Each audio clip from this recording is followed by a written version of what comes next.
Yo, thank you for clicking on the video. I'm Who's Mans. I just like football. I'm here to teach you the X's and O's of the game. I'm not here to teach you the glitches and the exploits and things like that. Not that there's anything wrong with that. If you guys are new, go ahead, hit the subscribe button and the bell so you never miss an upload. And let's get into it.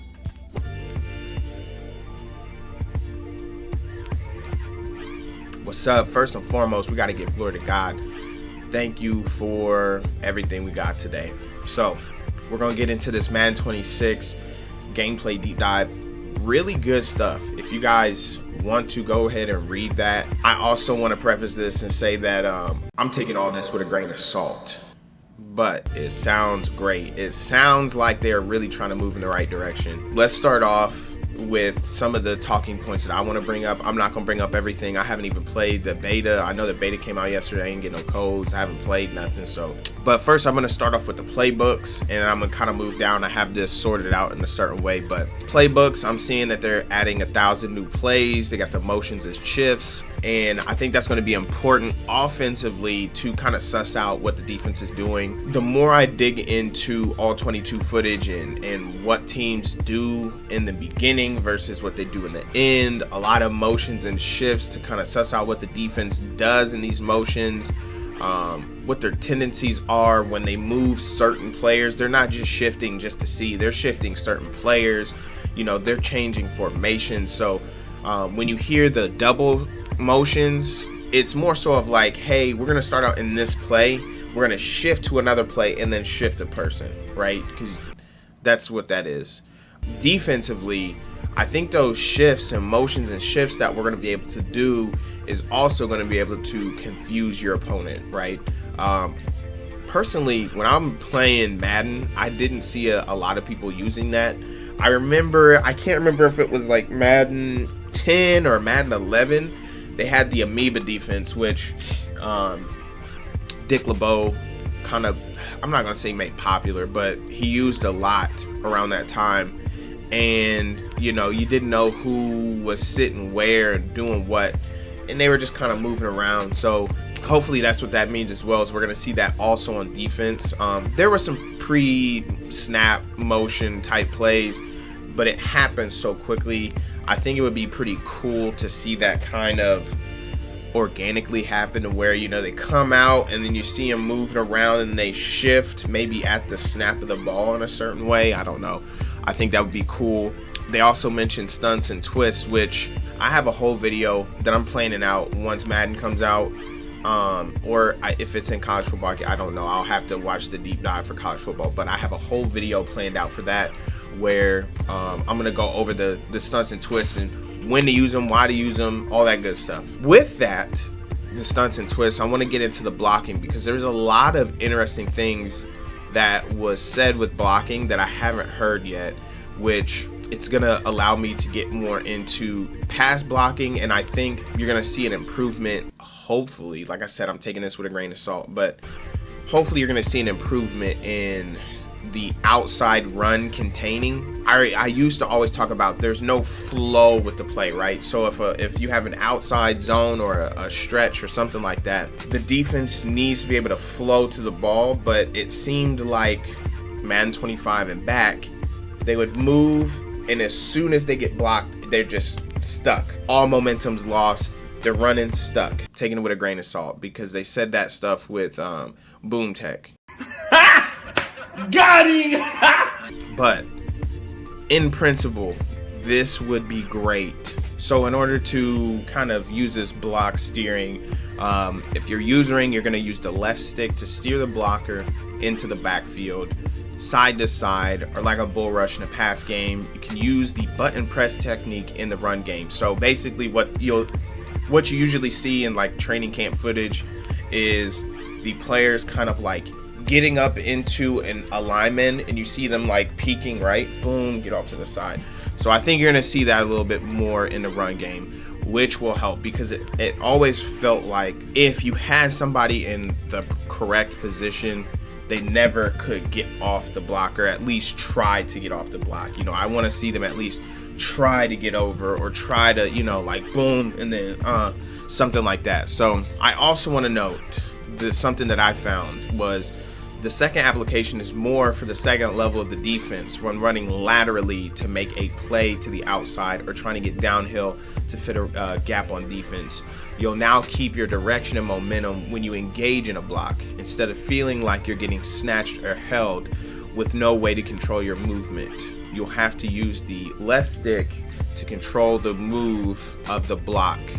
And again, the amount of movement is based on ratings, momentum, and players involved. I think you're going to see a lot of people who are just so used to putting safeties at linebackers, right? They want the smallest, fastest people in there possible. I really feel like this is going to kind of make people rethink that and put linebackers back out there, because I just want you guys to think about this logically.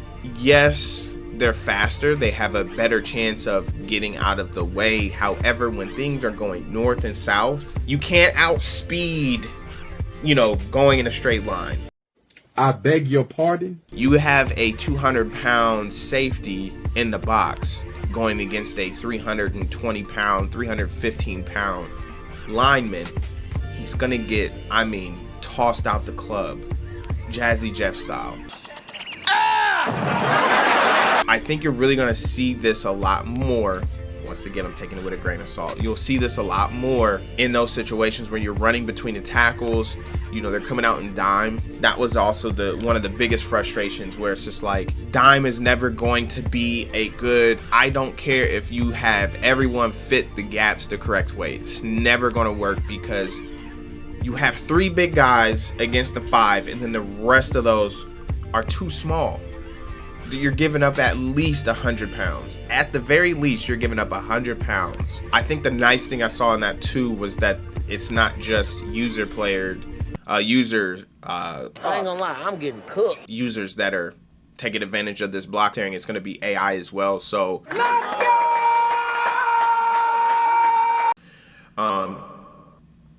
hopefully they understand what's going on in the flow, and they're not trying to flow against stuff or do weird stuff. And I hope that it is also tied to awareness, because we see it in games every so often. Maybe like a rookie gets confused and they're doing something the wrong way and whatever, so we'll see that. Another thing I wanted to talk about was leverage. So they really went in depth talking about leverage, and I'm gonna read, I took a section out of here to read, so I'm gonna read that real quick. They're improving how blocking works to make it feel more realistic and help you trust what you see when you're running the ball. Smarter AI will now look at leverage, who has the better position to decide which blocking animation happens and who wins those battles. This new leverage system knows what leverage is desired by any blocker and defender when they're engaged, based on the design of the play and or any adjustments made to the play. And then based on the ratings matchup and pose of the players, can use all of that to inform the selection of the animation, so you can easily see which player,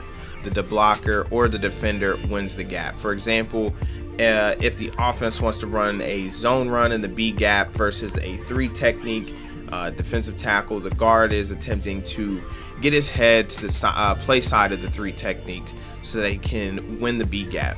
But the 3 technique is not supposed to get reached unless he's playing the inside gap. So he desires to win the B gap to force the running back into a different lane. Based on the ratings of the guard or the D tackle in their body positions at the point of engagement, the proper animation will trigger that will put either the blocker or the defender in the gap, with the other struggling to try to make it over. Whichever player has head leverage in the gap has a significant advantage in winning the gap. If the blocker wins, the defender will have a harder time shedding into the B gap or steering into the B gap, and the ball carrier will be able to have confidence that this guard will hold the B gap long enough to burst through it. But if the defender wins the gap, and he's likely to push the blocker into the hole or quickly shed to make a play. I think this is something that you guys should look at, because I have been talking about this for a couple years now. Leverage. I've also been talking about understanding fronts. I also wanted to talk about pass pro because I think it's going to be interesting now with the stunts and twists. It seems like they've figured something out with that. I can't remember his name off the top of my head, but they didn't have the stunts and twists because they couldn't implement the logic correctly. But this lets me know that they have drastically improved the O-line in order to throw the stunts and twists in there. I'm going to read this as well. Just some of this stuff I'm just going to read because it'd be easier to do that than try to break it down that way. To make it easier to interact with the new preset protections, they've added some new tools. The first new pre-play mechanic called Untarget Defender, similar to the ID the Mic mechanic. This allows you to tell your line to ignore a player rather than target them. This is a useful mechanic to bust out against somebody who likes to hover the linebacker over the guard or center, then drop into coverage. If you know the linebacker is not rushing, direct your line to ignore him and he will be removed from the count. This is so key. And that tactic isn't a scummy one or it's anything like that. Real teams do that all the time, right? But if you understand, okay, you know what? This person as a user always hovers this gap. You know, they double mug and they hover the center. Ignore him, and now I get my protection. I don't have to worry about, okay, well, I have to block my running back because the guards and tackles are not going to do what they're supposed to do, right? I can simply just ignore this person. Drop back protection is only half the battle in today's NFL. The play action pass is a big part of passing game for every team. They've also improved the blocking in the play action game.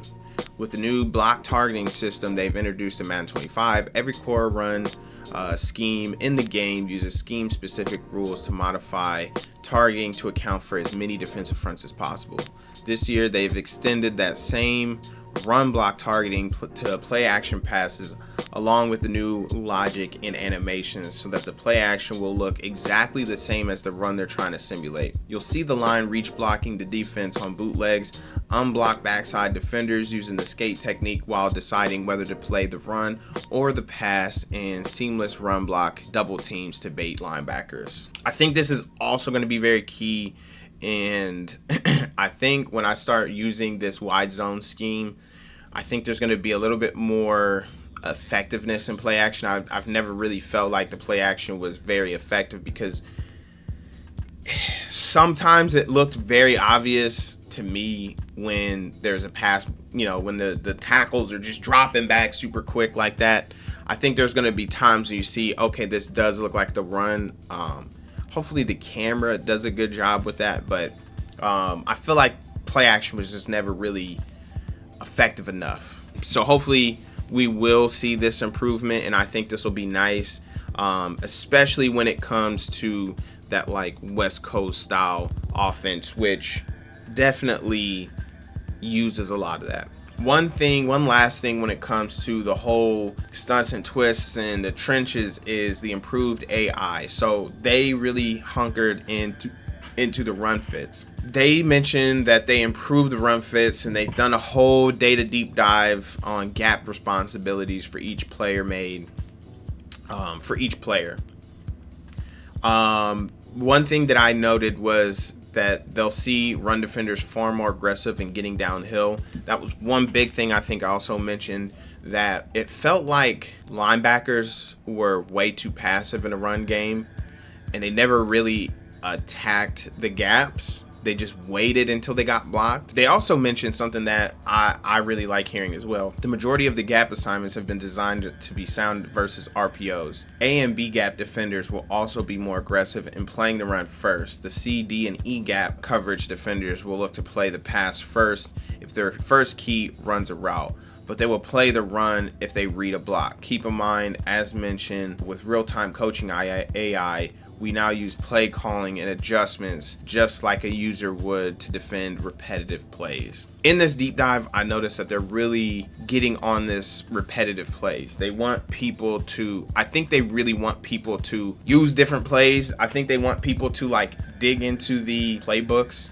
They did talk about the new coaching adjustments with coverages as well. So they talked about cover 4, which they've definitely talked about adding 4 strong checks, which cover 4 quarters and palms, they didn't have a 4 strong check. Cover 3 they did, and it also seemed like cover 6 and cover 9 had that as well. But cover 4 they added the for strong check. And they also made a point about the China call. One thing that I really hope that they do add to cover 4 is the Zorro check, where if you do have a corner with a streak like that, I hope that the cornerback will then leverage the corner route and the safety leverages the deep route instead of them trying to stay deep and then the safety have to go all the way across. Leverage wise, that doesn't make sense. When it comes to the deep half, they improved the AI for the deep half defenders so they'll reach their landmark quicker with more urgency as they gain more depth. Players should feel more confident using cover 2 coverages, which aligns closely with current NFL trend of non-traditional Tampa 2s.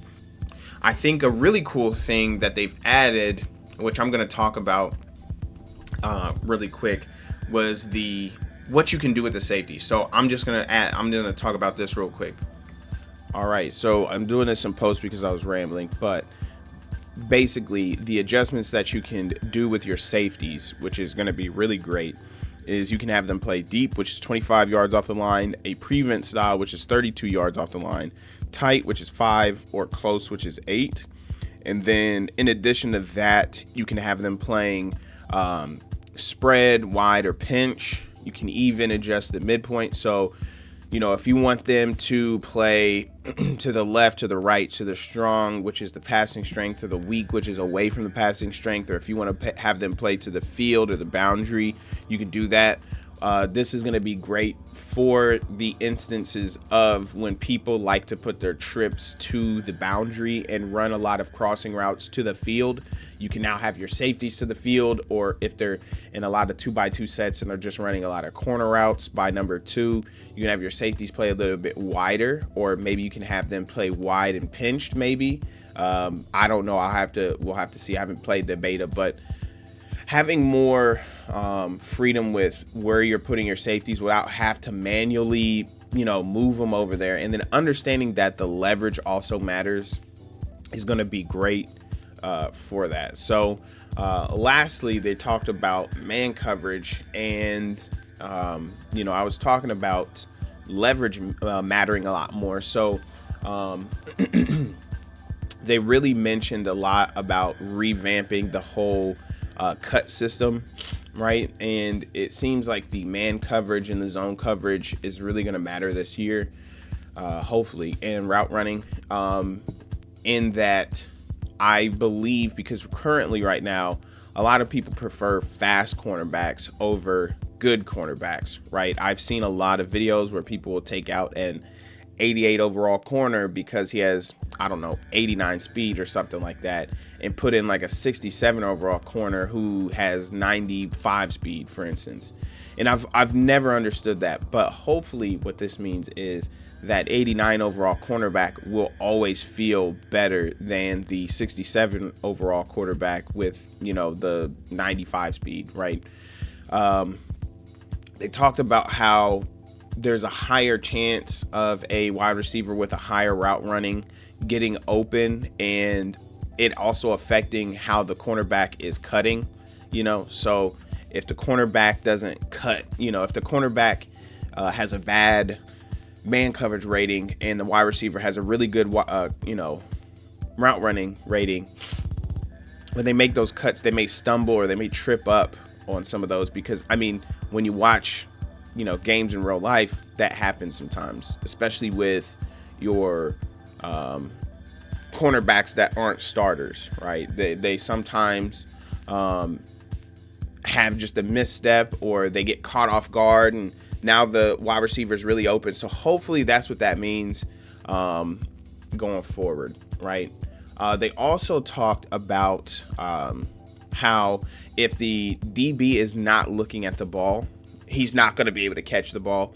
If anything, he'll try to play the ball. I kind of hope that also means even if the user's back is turned to the ball, their back is turned to the ball, they're not going to be able to just pick the ball off. They'll have to either swat or play the wide receiver. I just hope that's what that means as well. We can only hope. But and then lastly, with the coverage aspect, they were once again talking about leverage. All right, that was a big thing, was leverage. They've added, is what they said, they've added a lot more SWAT animations, and I think that should really help with a lot of things. They also talked about the field vision, in that, taller quarterbacks are going to have an easier time throwing the ball over the middle, whereas shorter quarterbacks are going to have a harder time throwing it over the middle of the field, just because they're not going to be able to see over the offensive line as well, which means that you're going to have to be a bit more strategic in how you call plays. If you're always trying to run, levels across the middle of the field with Russell Wilson, you're probably going to have a lot more errant throws over the middle, just because, he's shorter, in your offensive line. Typically, they're closer to about 7 foot, right? So 7 foot. What am I talking about? They're closer to like 6'3", right? 6'3", 6'4", somewhere around there. And I think that's actually a pretty cool adjustment right there. Whereas, your taller quarterbacks are going to have an easier time throwing across the middle. And then the last thing I wanted to talk about that I think will really help, especially people that have a legitimate defensive scheme, like a real defensive scheme, is the depth chart. You have your Mike, Will, Sam. You have your secondary defensive tackle, which is like your nose tackle. Hopefully that'll be the like 0 tech in the 3 tech, right? And then you have your edge rushers. And then you have a long snapper and a gadget player, which is like your Taysom Hill or Deebo Samuel, Rondell Moore, players like that, right? So I think this is going to be good because, with Madden 25, they didn't have a will, and it was just right. So they were always on the right. So it's just that thing of, you may have a linebacker who is good against the run but weak against the pass. I don't want him anywhere near the strong side of the formation. And with this, I think I will be able to guarantee that, my Sam is always going to be on the passing strength, right? My Sam should always be my better coverage linebacker. He's supposed to be the best linebacker I have in general, right? That's in, best in coverage and best against the run. Your Mike is usually your smartest, the one that really understands everything, can be the thumper, and then your Will is your guy, your weak side. So right, he's probably going to be rushing the quarterback a little bit more. He's probably going to be trying to stop the run more. He's not really a strong coverage backer. So I think this is going to allow you to utilize linebackers a bit better. You're going to be able to start putting certain players in positions that make it a lot easier for them to succeed, which I like. And then the cool thing about the long snapper that I'm going to talk about real quick was the fact that if you just put a non-long snapper in that position, they're going to struggle and you're going to have bad snaps, which I think is pretty cool. I feel like special teams was never really a big thing in these games. In college football, it was, just because it was harder to kick, which I like, and I kind of want them to make kicking field goals harder. I don't want that to just be an automatic thing, but I think that's pretty cool. And then because Travis Hunter, they removed the position restrictions, which I think is a pretty cool idea, right? So that's really all I wanted to talk about in this video. I just want to give glory to God at the end of this as well, and then let me know if you have any prayer requests, and then also just let me know what you guys are excited about for Madden 25. Like I said, I'm taking all this with a grain of salt. It could be horribly implemented, but the one thing that I'm happy about, that I just, like I said before, is that they're even thinking about this stuff. And I think because they're thinking about it, that's why I pre-ordered the game. So they're thinking about it. Hopefully that, they execute everything really well, but I'm excited about it. That was the last one I pre-ordered. I pre-ordered college football earlier, but you know, with the improvements in the presentation and the movement is faster and all that stuff. I mean, I'm pretty excited for it. So yeah, let me know in the comment section what you guys think and the prayer requests, and lastly, giving glory to God. So I'll see you guys next time. Peace.